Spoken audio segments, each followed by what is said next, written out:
안녕하세요. 한국예술정보학교 교수 미술사학자 양정무입니다. 오늘은 한국인이 가장 사랑하는 화가 중 한 명을 이야기해 보려고 합니다. 치명적인 관능미를 뿜어내는 황금의 화가라고 소개할 수 있을 것 같은데요. 이 말을 듣자마자 딱 떠오르는 인물이 있으시죠? 네, 오스트리아의 화가 구스타프 클림트인데요. 그를 이야기할 때 절대 빼놓을 수 없는 것이 바로 황금입니다. 화려한 색채와 신비롭고 매력적인 피사체, 여기에 황금빛 황홀경을 완성하며 그야말로 세상에 단 하나뿐인 자신만의 스타일을 구축했는데요. 사람의 눈과 마음을 다 함께 홀리는 그림이 있다면 그게 바로 클림트의 그림이 아닐까, 이런 생각까지 듭니다. 그렇다면 클림트는 대체 언제부터 독보적인 황금 시대를 개척하게 된 걸까요? 그만의 색채가 드러나기 시작한 시점을 꼽아보자면 바로 베토벤 프리즈입니다.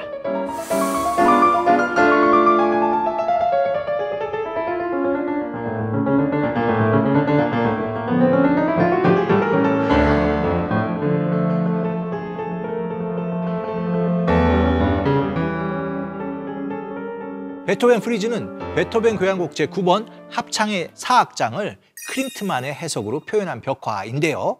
연말 연초가 되면 가장 많이 듣는 그 음악, 미파솔솔파미레 맞나요? 여러분도 잘 알고 계시는 환희의 송가입니다. 클림트의 그림이 베토벤의 음악을 만나서 어떻게 황금 시대를 열 수 있었나, 그 궁금증을 풀기 전 오늘 미술 읽어드립니다는 음악의 신 베토벤과 황금의 화가 클림트가 만들어낸 20세기 최초의 뮤직비디오로 문을 열어볼까 하는데요. 함께 감상해 보실까요?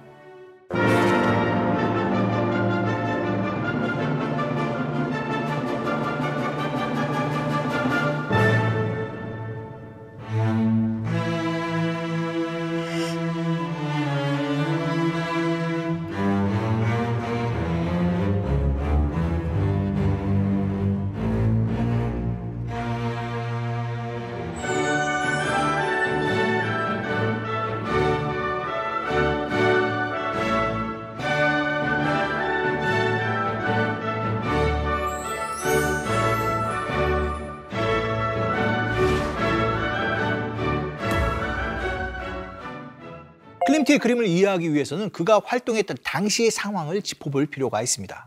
때는 19세기가 끝나가던 세기 말, 오스트리아는 프로이센과의 전쟁에서 패한 후 오스트리아 헝가리 제국으로 통합은 됐지만 그마저도 몰락해 가고 있었죠. 이런 상황에서 오스트리아는 과거에 계속 머물면서 시대의 흐름을 전혀 따라가지 못하고 있었는데요. 혼란의 틈바구니에서 클림트는 미술가의 꿈을 안고 차곡차곡 내공을 쌓아갔습니다. 그리고 학교를 졸업하자마자 미술가 조합을 설립해서 본격적으로 미술 장식과 관련된 작업을 수주하게 되죠. 그러던 1888년 클림트에게 일생일대의 기회가 찾아오게 되는데요. 철거를 앞둔 옛 국립극장의 실내 풍경화를 의뢰받은 거죠. 그는 극장의 마지막 공연을 주제로 그림을 그렸는데 결과는 그야말로 초대박!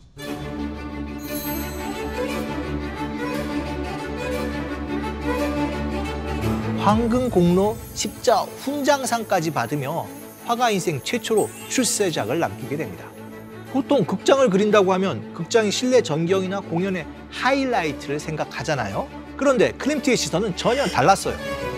무대가 아닌 객석의 모습을 그린 건데요.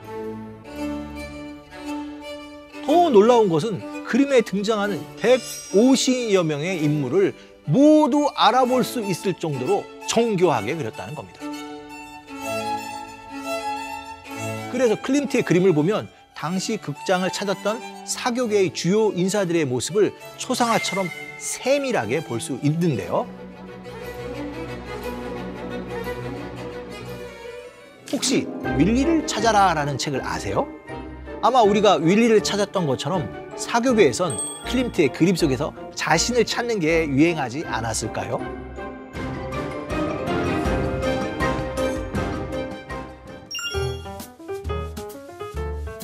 예, 그 초창기였기 때문에 클림트는 아직 그 회화에서 황금을 그렇게 많이 쓰지 않았습니다. 클림트가 이렇게 아주 냉정한 사실주의 그림을 그렸다니까 놀랍지 않으세요? 우리가 알던 클림트는 소위 정통 아카데미즘 화가로 출발하는데요.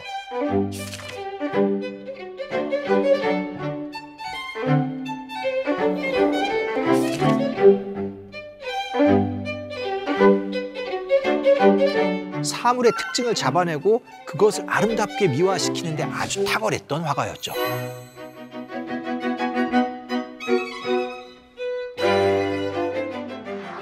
그 브루크 극장의 관객석 작품을 성공시킨 이후 화가로서 탄탄대로가 깔리게 된 클림트에게 예상치 못한 좌절의 순간이 찾아옵니다. 아버지가 갑작스럽게 뇌출혈로 세상을 떠난 후 몇 달 만에 미술적 동지이자 동생인 에른스트마저 독감으로 사망한 건데요. 깊은 상심감에 빠진 클림트는 작품 활동을 중단하게 됩니다. 그리고 약 3년 만에 확연히 다른 화풍으로 돌아오게 되는데요.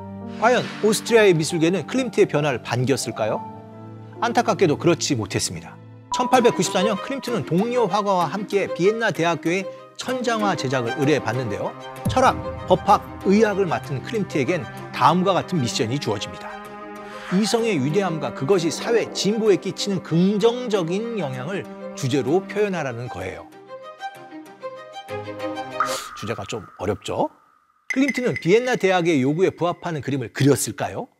그는 절제되고 전통적인 방식을 그려낸 구 브루크 극장의 관객석과 전혀 다른 실험적인 스타일을 시도하는데요. 자유롭고 파괴적이며 관능적이기까지 한 새로운 표현 방식을 구현한 겁니다.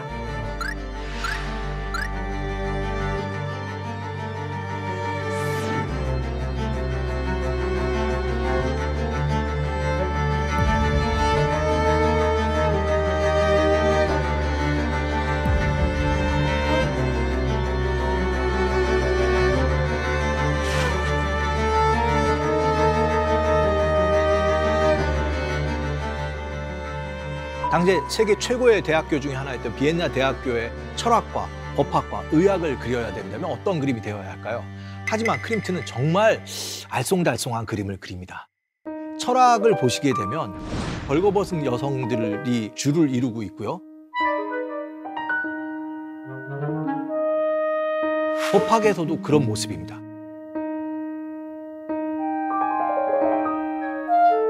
심지어 의학에서는 대부분 죽어있는 해골이 가득 찬 그림이에요. 무엇보다도 그 여성의 신체가 너무나 관능적으로 표현되어 있어서 이게 점잖은 대학에서는 도대체 받아들일 수가 없는 그런 그림을 클림트는 선보이게 됩니다.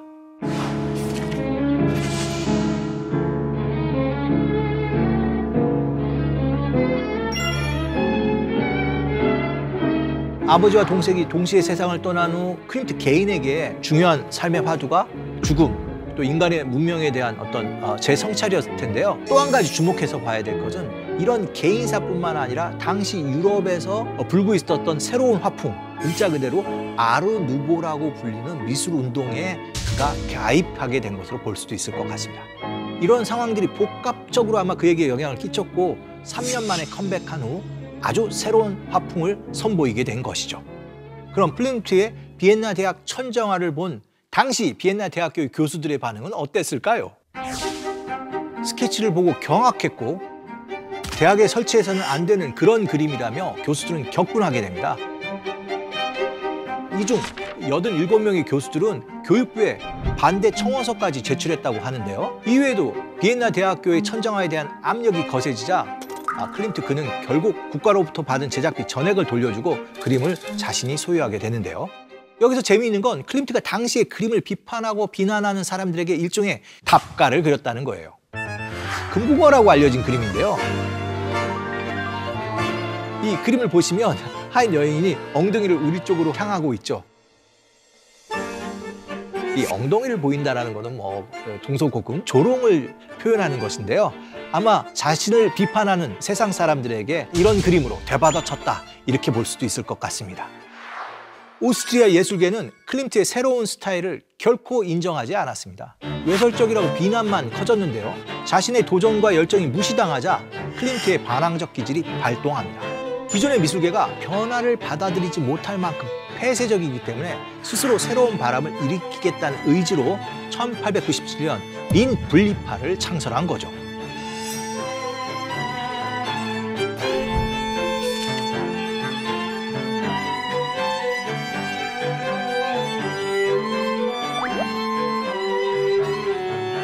빈 분리파는 시대에는 예술을, 예술에는 자유를 이라는 모토 아래 적극적인 활동을 펼쳐 나갔는데요. 이를 위해 가장 먼저 한 일이 젊은 화가들을 위한 전용 미술관을 짓는 것이었습니다. 이 미술관은 지금도 남아 있는데요. 황금볼을 얹힌 독특한 외관을 가지고 있습니다. 이곳을 비엔나 힙스터들의 성지로 만들어서 참신한 전시 활동을 이어나갈 계획을 세운 거죠. 또한 클림트는 미술관을 미술과 건축, 음악, 조형 등 모든 예술이 어우러진 총체적 예술을 실현할 꿈의 장소가 되길 바랐습니다. 그 목표를 가장 강력하게 실현한 것이 베토벤을 오마주한 빈 분리파의 14번째 전시회였습니다.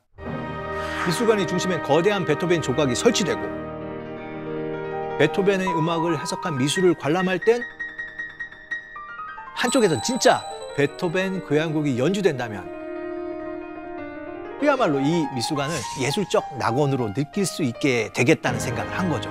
정말 아주 멋진 기획이었다고 생각이 됩니다.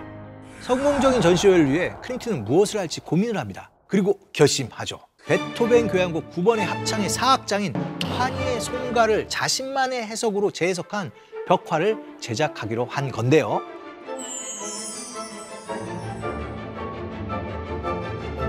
그렇게 길이 총 34m, 높이 2.17m가 조금 넘는 베토벤 프리즈가 완성된 겁니다.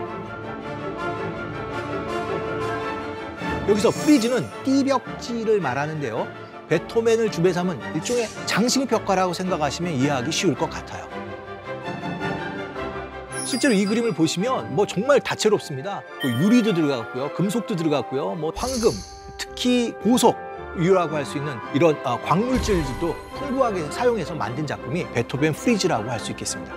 그럼 이렇게 다양한 재료들로 클림트는 베토벤의 음악을 어떻게 표현했는지 지금부터 자세히 살펴보겠습니다. 베토벤 프리즈의 첫 번째 파트는 행복을 향한 염원입니다. 베토벤 9번 교향곡의 4악장은 합창의 팡파레로 시작되는데요. 위쪽으로 연결된 형태로 이어지는 여성의 이미지는 마치 베토벤의 음악에서 나오는 천사 같은 선율 같기도 합니다. 이런 아름다운 선율의 음악을 따라가다 보면 황금의 기사가 등장하는데요.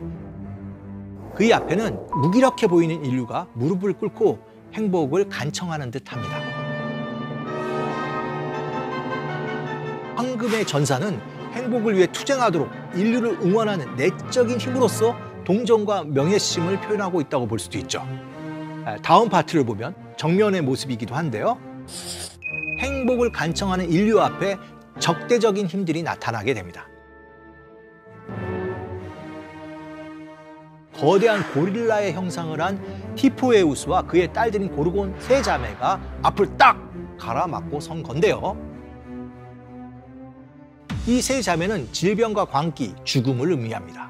이들을 넘어서 더 가다 보면 빨간색, 황금색, 검정색 머리를 한 3명의 여인이 등장하는데요. 이 여인들은 대체 누구일까요? 이들은 각각 부정과 무절제 그리고 계속되는 슬픔을 의미하는 것으로 봅니다. 특히 이 빨간 머리 여인은 굉장히 관능적인 표현을 하고 있는데요. 이 여인은 당시 클림트와 굉장히 깊은 관계를 맺고 있었던 모델로 생각되고 있습니다. 인류를 괴롭히는 나쁜 세력들을 지나고 나니 슬픔에 빠진 마른 여인이 보입니다. 그녀의 뒤로는 뱀이 또아리를 틀고 소용돌이 치고 있는데요. 이들 머리 위로 인류의 염원과 동경이 베토벤의 음악을 따라 날고 있습니다. 드디어 마지막 벽화에 도착했는데요. 이곳에 도착하니 행복을 찾으려는 인류에게 답이 보이는 듯합니다. 바로 시를 형상한 인물이 우리를 기다리고 있는데요. 예술이 우리를 이상의 왕국으로 인도하는 뜻으로 볼 수 있겠죠. 그리고 그 끝에는 인류가 찾던 행복과 환희, 순수와 사랑이 가득합니다. 천상의 천사들은 아마 이렇게 합창하고 있을 겁니다. 환희여, 신의 아름다운 불꽃이여, 온 세상의 입맞춤을.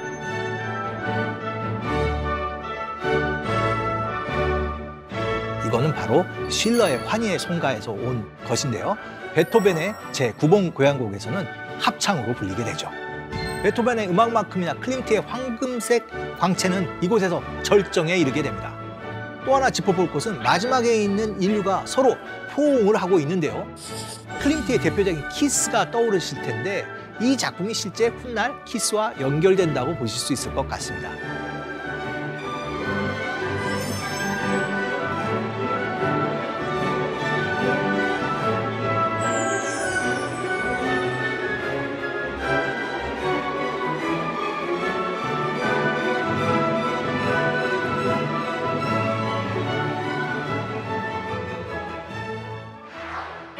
사실은 이게 논쟁은 있지만 베토벤 9번 교향곡의 핵심인 환희의 송가의 원래 제목은 자유의 송가였다고 합니다. 이 프레드릭 실러 시인께서 공화주의자로서 자유를 열망하는 시를 썼는데 지배층의 탄압에 의해서 이 자유를 환희로 바꿨다고 하는데요. 비엔나 분리파의 정면에 쓰여졌던 그 모토를 다시 한번 생각해 볼까요? 시대에는 예술을, 예술에는 자유를. 아마 자유를 열망하고 싶어 했던 비엔나 분리파, 특히 클림트는 베토벤을 통해서 자유를 예찬하고 싶었다. 이렇게 해석해 볼 수도 있을 것 같습니다.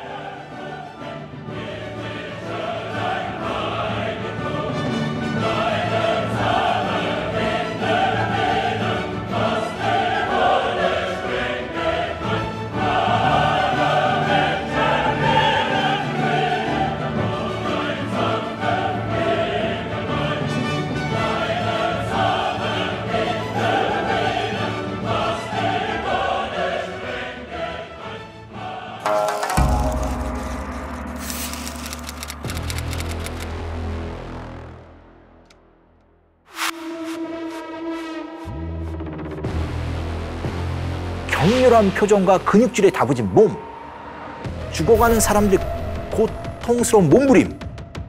더 놀라운 것은 지금껏 로마인들이 그토록 찾고 싶어했던 거대 군상이 무려 1500년 만에 모습을 드러냈다는 겁니다.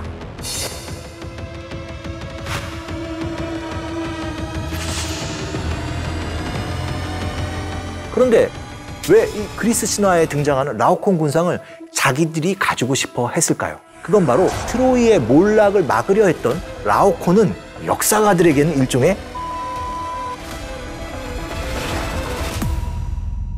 안녕하세요. 한국예술종합학교 교수 미술사학자 양정무입니다. 여러분이 생각하시는 세기의 발굴은 무엇인가요? 고대 이집트의 황금 마스크?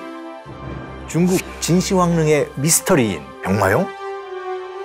물론 모두 대단한 업적을 남긴 발굴이긴 한데요.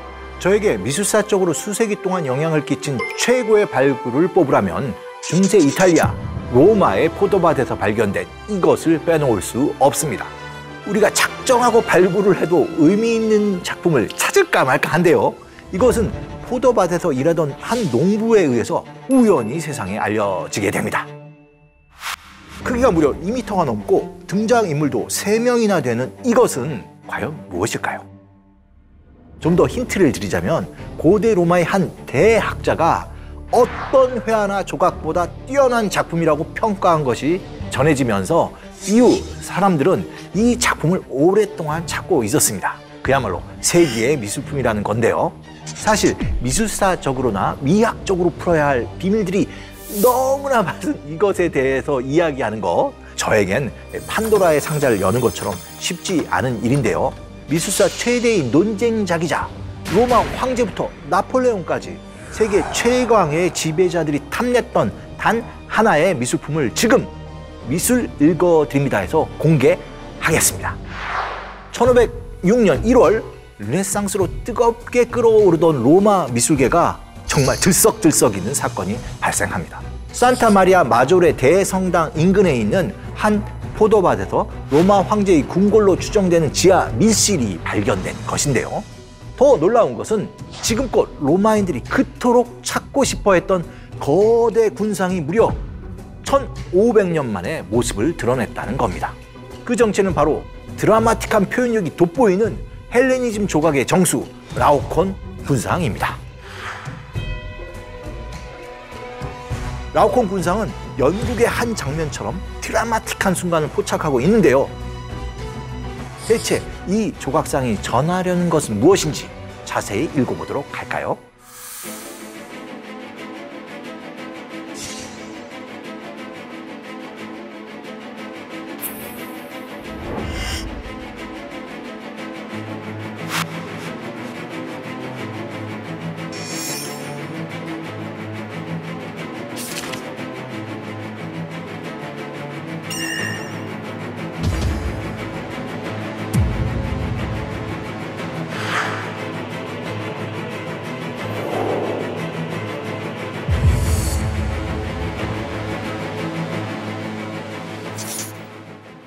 주인공인 라오콘은 황금 사과로부터 시작된 트로이 전쟁에 등장하는 인물입니다.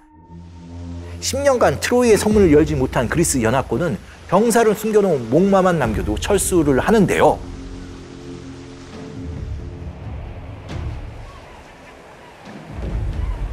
당시 트로이의 사제였던 라오콘은 그리스 연합군의 계략을 간파하고 절대 목마를 성 안에 들이지 말라고 경고합니다.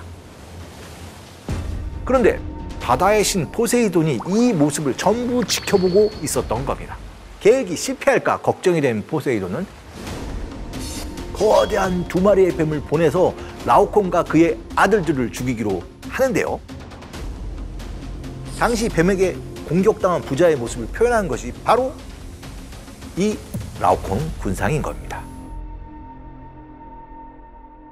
그렇다면 라오콘 군상이 얼마나 리얼하게 상황을 표현했는지 고대 로마의 신 베르길리우스가 남긴 서사시 아이네아스를 통해 살펴볼까요?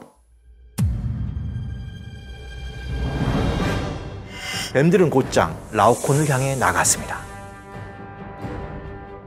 그리고 먼저 각각 그의 2 아들의 작은 몸통을 칭칭 감고는 가련한 그들의 사지를 뜯어 먹었습니다.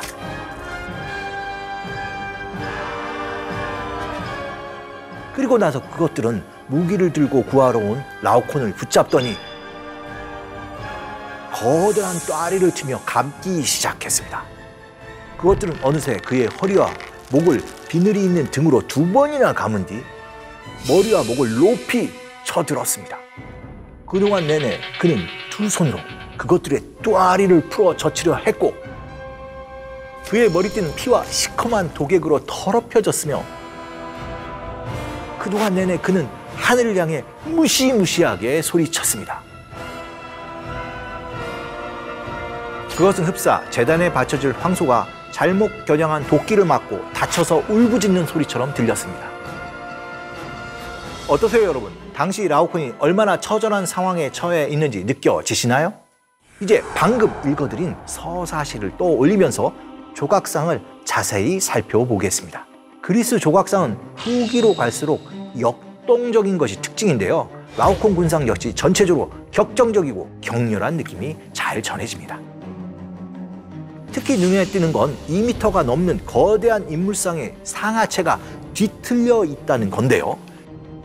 이러한 형태를 영어로 서핀타인 피겨라고 부릅니다. 여기서 서핀타인은 뱀과 같다는 뜻인데요. 정확하게는 구렁이에 더 가까운데 재미있기도 이 조각상에는 실제로 뱀이 등장하는 거죠. 그리고 이 조각상의 놀라운 점은 가까이 볼수록 더 강하게 드러나는데요. 중심 인물은 라오콘의 격렬한 표정과 근육질에 다부진 몸, 죽어가는 사람들의 고통스러운 몸부림,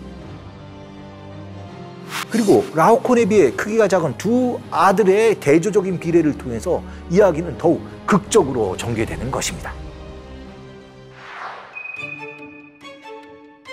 라오콘 군상에 대한 기록은 고대 로마의 백과사전이자 우리나라로 치면 삼국사기와 삼국유사를 합쳐놓은 책이라고 할 수 있는 플리니우스의 박물지였습니다.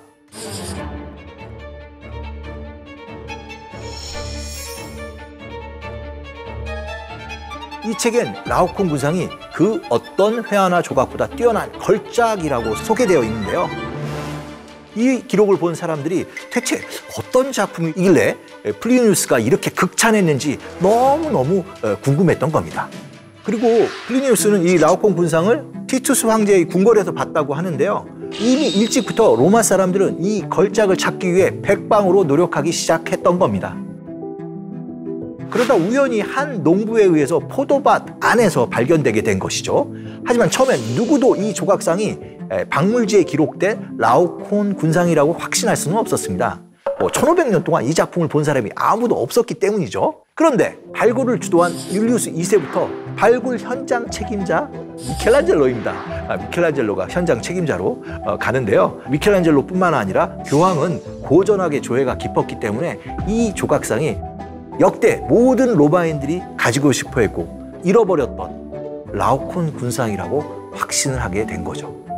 이 라오콘 군상은 그리스의 섬 로도스에서 제작된 것으로 추정합니다. 실제 만약에 그렇다면 라오콘 군상은 로마의 티투스 황제가 자신의 궁전을 장식하려고 그리스의 로도스 섬에서 직접 로마로 가져왔다고 추정할 수가 있겠죠.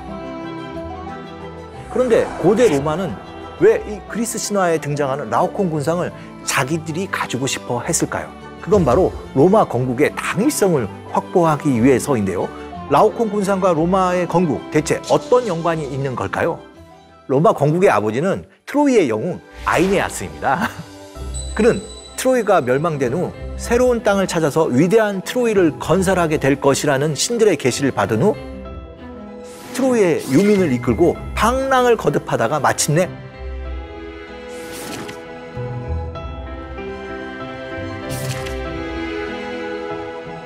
로마를 건설하게 되는 것이죠. 고대 로마의 역사가들이 봤을 때 트로이의 멸망과 로마의 건국은 한 줄기이기 때문에 결국 트로이의 몰락을 막으려 했던 라오콘은 역사가들에게는 일종의 순교자였던 셈인 거죠. 쉽게 말해서 로마와 로마 황제의 정통성을 보여주는 상징적인 의미로 당시 로마의 지도자들에게 라오콘 군상이 필요했던 겁니다. 이와 비슷한 맥락으로 훗날 프랑스의 나폴레옹 역시 이탈리아를 정복한 후 자신의 군사적 승리의 정통성을 강조하기 위해서 라오콘 군상을 전리품 삼아서 루브르 박물관으로 가져가게 됩니다. 이렇게 라오콘 군상이 매 시기마다 지도자들에게 정통성을 부여해 줬다면 르네상스 예술가들에겐 무한한 영감의 원천이 되었습니다. 대표적인 화가로는 티치아노와 루벤스가 있는데요.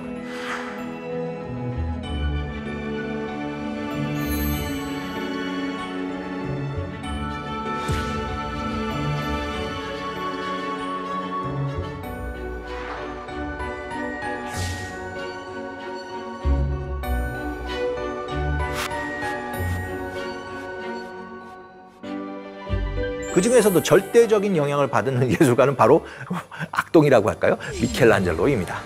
라오콘 군상의 발굴팀에 직접 참여했던 미켈란젤로는 그야말로 직선적인 표현이 돋보였던 다비드 조각상에서 벗어나 시스티나 예배당의 천장화인 천지창조 등에서는 라오콘 군상과 비슷하게 뒤틀린 남성 육체를 굉장히 적극적으로 시도하게 됩니다. 뿐만 아니라 여러 조각가나 화가들이 앞다퉈 라오콘상을 흉내내자 누군가 이런 현상을 표현한 판화를 그리는데요. 원숭이 모습을 한 주인공들의 모습을 보고 있으니 문득 한국어 버전의 타이틀이 떠오릅니다. 제발 라오콘 좀 그만 베껴! 어때요? 그럴듯한가요? 지금까지 이야기한 것처럼 발견 당시부터 세간의 주목을 받았던 라오콘 군상은 이후 예술가들의 흥미로운 토론 아이템으로 급부상하게 됩니다. 가장 흔한 토론의 주제는 제작 연도였는데요. 그리스 헬레니즘 시대의 제작자인 거다라는 의견과 아니다! 로마 시대에 만들어진 복제, 카피본이다라는 의견이 팽팽하게 맞선 것입니다. 심지어 최근에는 미켈란젤로가 고대를 흉내내서 만든 위작이라는 설까지 나오게 됐죠. 이런 주장을 한 학자는 미켈란젤로의 드로잉을 보니까 라오콘 군상의 스케치와 비슷한 것이 있다는 겁니다. 이걸 근거로 라오콘 군상은 미켈란젤로의 위작이라는 주장을 내놨는데요. 참 흥미로운 주장이긴 하지만 글쎄요, 받아들이기는 쉽지 않아 보입니다. 현재로는 그리스 헬레니즘 시기에 청동으로 제작된 원작을 후에 다시 대리석으로 만들었다는 것이 가장 유력한 주장이죠. 이 밖에도 미술사적이나 미학적으로나 큰 영향을 끼친 논쟁들이 더 있는데요. 하나씩 살펴보도록 할까요? 먼저 짚어볼 논쟁은 라오콘 군상의 팔입니다. 이 조각상 발견 당시에 세 인물의 오른팔이 모두 손실된 상태였어요. 그토록 원했던 조각상을 1500년 만에 발견했는데 그냥 놔둘 수는 없지 않겠어요? 당시 사람들은 사라진 팔을 어떻게 복원한 것인가를 두고 일종의 공모전을 개최합니다. 곧 미켈란젤로와 라파엘로 등 당대의 최고의 예술가들이 모여 치열한 논쟁을 벌이게 되는데요. 이때 미켈란젤로는 몸의 움직임과 근육의 모습을 따져봤을 때 분명 팔은 꺾여 있을 거라고 주장을 하죠. 하지만 당시에 누구도 그의 주장을 받아들이지 않았고요. 결국 팔은 위로 쭉 뻗은 모습으로 복원되는데요. 그런데 놀랍게도, 정말 놀랍게도 약 500년 후인 1905년 작품의 운명이 급격히 달라지게 됩니다. 로마의 한 석공 작업장에서 라오콩 군상의 팔로 추정되는 조각이 발견된 건데요. 과연 어떤 형상이었을까요? 팔꿈치가 완전히 꺾인 모습을 한 것입니다. 결국 팔이 꺾인 모형으로 복원하자던 미켈란젤로가 맞았던 거죠. 역시 미켈란젤로가 천재이긴 천재였던 봅니다. 다음에 이어진 라오콩 군상에 대한 논쟁은 18세기에 아주 집중적으로 벌어집니다. 논쟁은 라오콘에 벌어진 입을 두고 촉발됐는데요. 그의 입이 비명을 지르는 것인지 고통을 사귀는 탄식을 나타내는 것인지 의견이 분분했던 거죠. 우리가 일반적으로 알고 있는 고대 조각상은 사실 무덤덤합니다. 그것이 감정에 흔들리지 않는 고요한 절제와 엄격함을 특징 짓는 고전적 아름다움이라고 여겨졌던 건데요. 이렇게 고전미를 한정하다 보니까 라오콩 군상처럼 예외적인 작품에 대해서는 결코 그 강한 표현력을 인정하지 않으려는 경향이 있었던 겁니다. 논쟁의 발달은 바로 여기서부터 시작되는데요. 고대 로마의 신 베르길리우스는 도끼에 빗맞은 황소처럼 끔찍한 단발말을 내지른다며 아주 극적으로 표현했지만 1506년 당시 발굴했을 때는 라오콘의 표정을 그저 신음 정도로 표현했던 것이죠.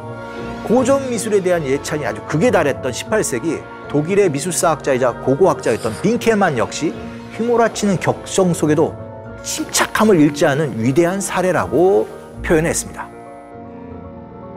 자, 여러분이 보기엔 어떠세요? 베르길리우스가 묘사한 것처럼 라오콘이 처절하게 비명을 지르는 것 같나요?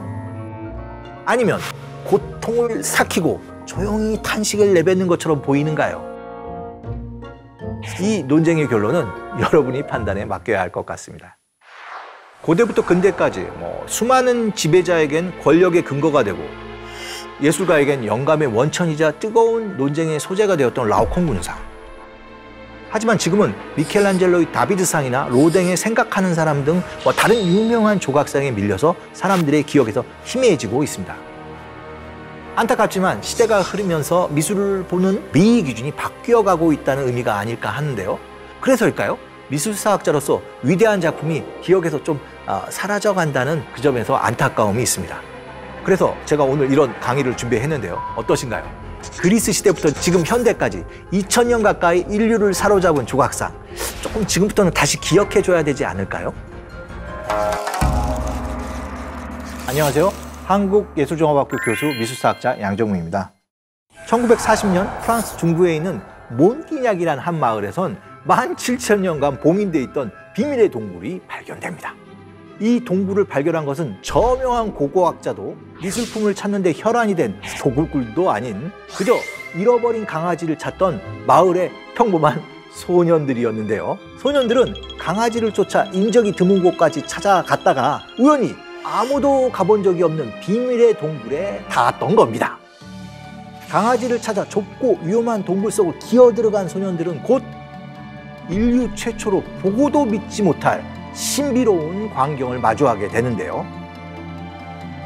아마 이들은 당시 동굴이 벽화에 그려진 거대한 이것들이 자신들을 향해 달려오는 듯한 엄청난 위압감을 느끼지 않았을까 생각됩니다. 소년들은 그날 동굴 속 깊은 곳에서 대체 무엇을 보았을까요? 17,000년 동안 감춰진 세상에서 가장 비밀스럽고 미스테리한 동굴 속으로 미술 읽어드립니다가 여러분을 초대합니다.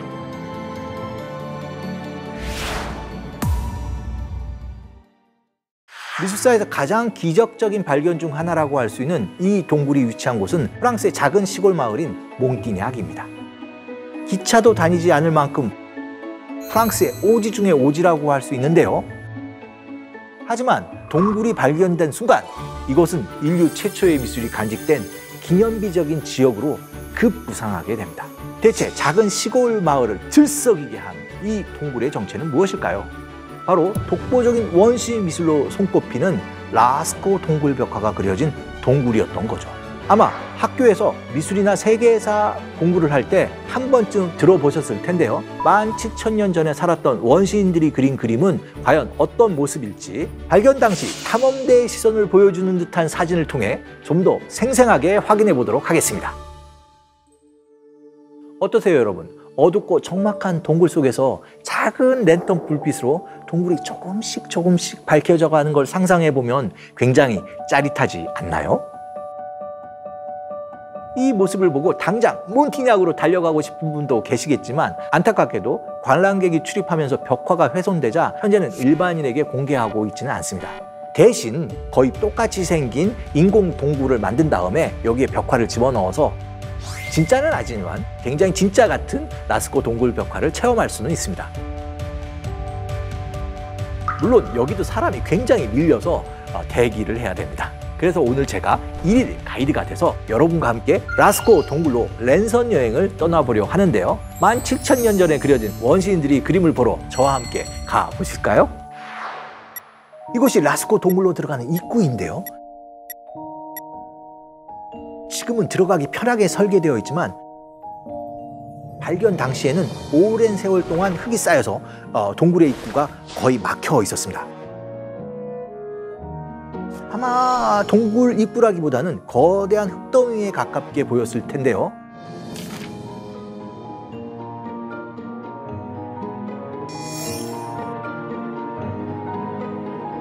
라스코 동굴의 총 길이는 밝혀진 것으로는 대략 250m가 됩니다. 들어가자마자 보이는 것은 황소의 방이죠. 동굴에서 가장 넓은 곳이기도 한데요. 이 황소의 방에는 석회암 벽 위로 황소와 말, 사슴 등 다양한 동물들이 그려져 있습니다. 정말 살아 움직이듯 생생하죠. 그림 솜씨만큼 놀라운 것은 이 벽화의 크기인데요. 가장 큰 황소의 길이는 4.5m가 넘는 것으로 알려져 있습니다. 그러니까 실제 황소를 능가하는 거대한 몸집을 가진 셈이죠. 그런데 여러분, 원시인들이 살았던 시절엔 동물들이 실제로 이렇게 컸을까요? 이곳에 그려진 소는 오록스라고 추정되는데요.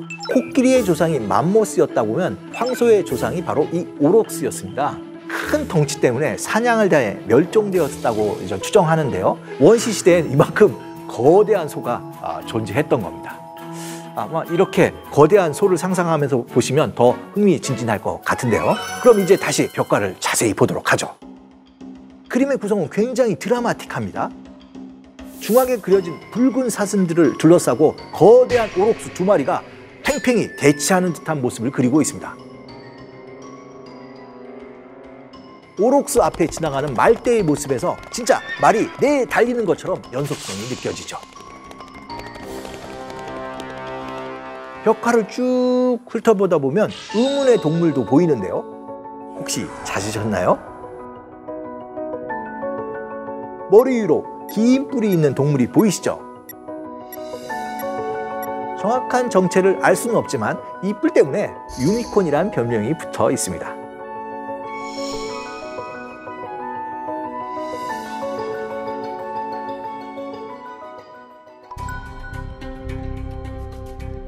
라스코 동굴은 석회암 동굴이기 때문에 벽의 색깔이 밝은 회색이나 흰색을 띠고 있습니다. 벽화를 그리기에 최적의 도화지인 셈인데요. 그리고 여러 가지 색을 내는 것은 일종의 천연 재료, 흙이나 돌을 갈아서 만든 색채입니다. 그러면 이것을 어떻게 그렸을까? 물론 목탄을 이용해서 선을 잡기도 하고 또 가죽이나 천에 물감을 묻혀 그리기도 합니다. 하지만 가장 인상적인 것은 스프레이 기법이죠.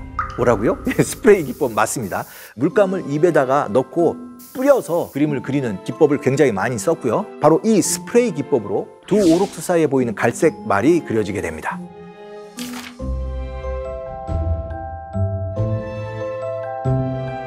이 스프레이 기법은 다른 벽화에서도 찾아볼 수 있는데요. 특히 원시 미술에서 자주 드러나는 손바닥 그림은 거의 대부분 스프레이 기법으로 그려지게 됩니다. 우리가 어렸을 때 한 번쯤 해본 것처럼 손바닥을 올리고 물감을 뿌리는 것, 손바닥 찍기는 최대 기원전 7만 년 전에도 발견된 만큼 그 유래가 오래됐다고 볼 수 있죠. 원시인들은 그림을 어떻게 그렸을까 생각하다 보면 자연스럽게 드는 의문 하나가 있습니다. 지금처럼 전기불이 들어오는 것도 아닌데 캄캄한 동굴 속에서 어떻게 이토록 명확한 그림을 그렸는가 하는 건데요. 다행히 이 궁금증에 대한 답은 라스코 동굴 안에서 찾을 수 있었습니다. 원시인들이 사용한 램프를 발견한 거죠. 우묵하게 들어간 부분이 기름을 담는 용기로 사용된 건데요. 여기에 심지를 넣고 불을 붙였을 거라고 추정됩니다. 물론 빛은 그리 밝지 않았겠지만 희미한 불빛 덕분에 원시인들은 벽화 속에서 동물들을 더욱 신비롭게 바라봤을 것 같습니다. 돌로 만든 이 램프에는 심지를 넣는 움푹 파인 부분도 있지만 그 옆에 조그마한 일종의 기호가 들어가 있습니다. 이 기호가 뭘까요? 혹시 그런 거 아세요?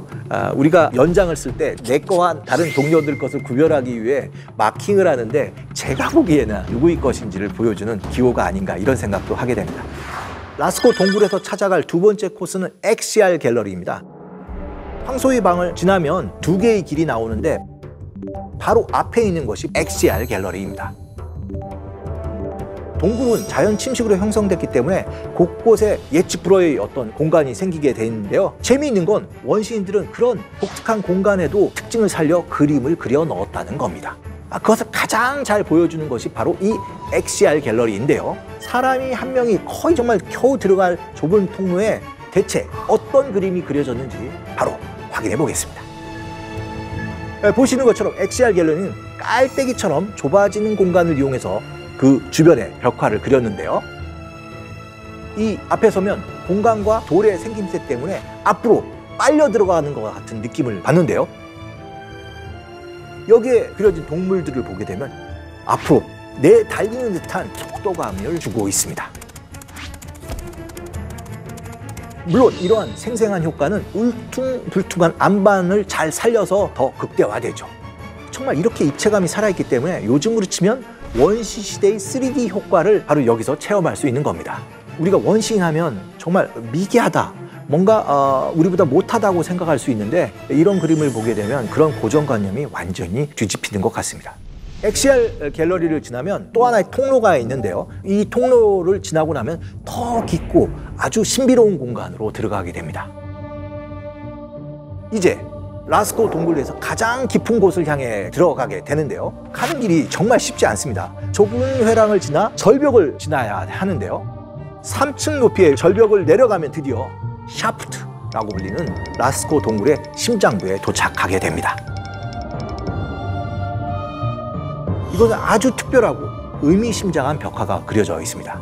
라스코 동굴에서 처음으로 사람이 등장한 겁니다. 보세요. 동물들에 비해 굉장히 추상적으로 묘사되어 있죠.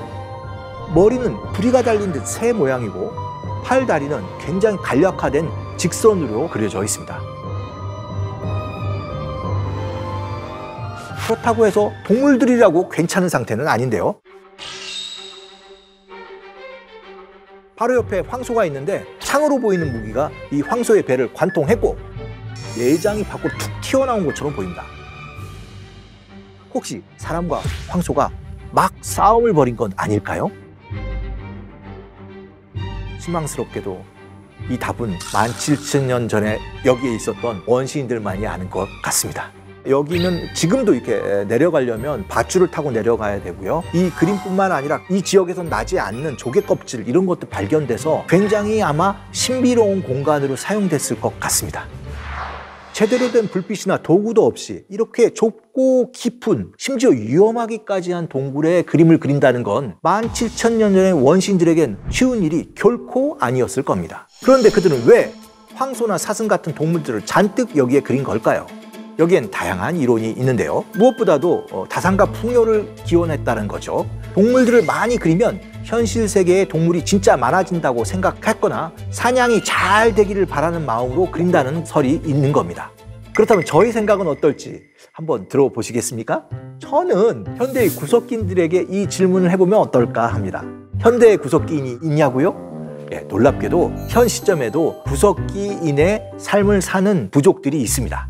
아프리카 부시맨으로 알려진 이 산족은 아직까지도 사냥과 채집에 의존하면서 구석기 인류와 유사한 생활을 살고 있습니다.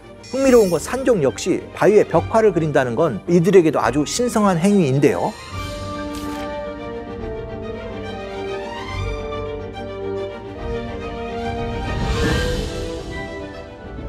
예를 들면 소를 잡는 그림을 그린다는 것은 기우제라고 생각하기 때문에 그림 속의 소는 진짜 소가 아니라 일종의 비의 신을 상징한다고 볼 수 있는 거죠. 이런 것과 같은 맥락에서 생각해보면 라스코 동굴벽화의 그림도 구석기인의 세계관을 표현한 일종의 상징일 수 있다는 가설이 가능합니다. 산족처럼 소가 비의 신일 수도 있고 풍요의 신이나 그들의 조상신일 수도 있다는 얘기인데요.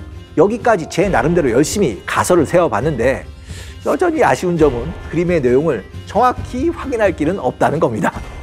진실을 알 수는 없지만 이런 가설을 통해 원시 미술의 세계를 좀 더 다양한 각도로 생각해 볼 수 있지 않을까. 이것이 또 원시 미술이 가진 매력이 아닐까 생각하게 됩니다. 이렇게 원시 미술에 대한 생각을 이어가다 보면 또 한 가지 궁금한 점이 생깁니다. 과연 이 그림들은 대체 누가 그렸을까 하는 의문인데요. 만약 구석기인들이 동굴 벽화에 신성한 힘이 있다는 저의 가설이 맞다면 그림을 그리는 일은 아주 중요한 사람이 맡았을 거라는 추론이 가능합니다. 그리고 아마도 그 사람은 주술사가 아닐까 싶은데요. 실제로 산족 사회에서는 지금도 주술사가 부족 전체를 이끄는 중요한 역할을 맡고 있죠. 뿐만 아니라 이집트의 파라오나 중국의 천자도 신성한 존재로 여겨졌고 중요한 제사의식을 주관했습니다. 그렇게 보면 구석기 시대에도 비슷한 일을 하는 주술사가 있지 않았을까 추정해 볼 수 있는 것이죠. 여기서 좀 더 상상력을 발휘해 본다면 동물과의 영적 교감을 중요하게 여기던 사회에서는 신성한 존재들이 주로 반인 반수의 모습으로 표현되었는데요. 구석기 때도 주술사는 반인 반수로 표현했을지 모르는 일이죠. 참고로 프랑스 남서부의 세 형제 동굴에서 근거가 될 만한 그림이 발견됐습니다. 이걸 발견한 고고학자는 여기에 주술사라는 이름을 붙였는데요.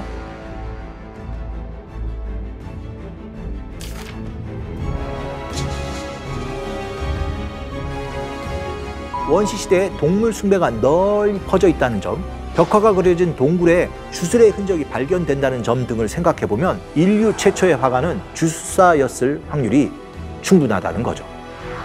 지금까지 인류 최초의 명작이라고 할 수 있는 라스코 동굴벽화를 살펴봤는데요. 라스코 동굴벽화 같은 원시 미술을 직접 보고 싶은 분들이라면 지금부터 주목해주세요. 비행기를 타지 않아도 세계적으로 의미 있는 아주 훌륭한 원시 미술 작품이 우리나라에도 있는데 바로 울산 방구대 앙과카입니다.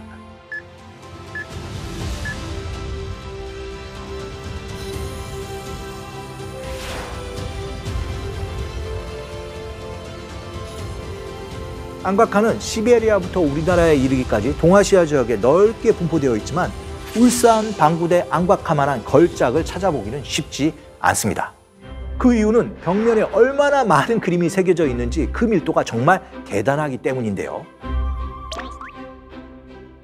방구대에 새겨진 그림들을 세어보면 물고기와 고래를 포함한 바다 생물이 77마리, 육지동물이 91마리, 그리고 사람이 무려 11명씩이나 그려져 있습니다. 그럼 이 많은 그림 중에서 라스코 동굴벽화의 황소에 비교할 만한 것은 무엇일까요? 뭐니 해도 고래인데요. 방구대의 고래는 몸무게가 수십 톤이나 나가는 거대한 귀신고래, 일명 쇠고래를 표현해 놓은 걸 보면 원시대 우리나라가 아마 고래들의 천국이 아니었을지 상상해 볼 수 있을 것 같습니다.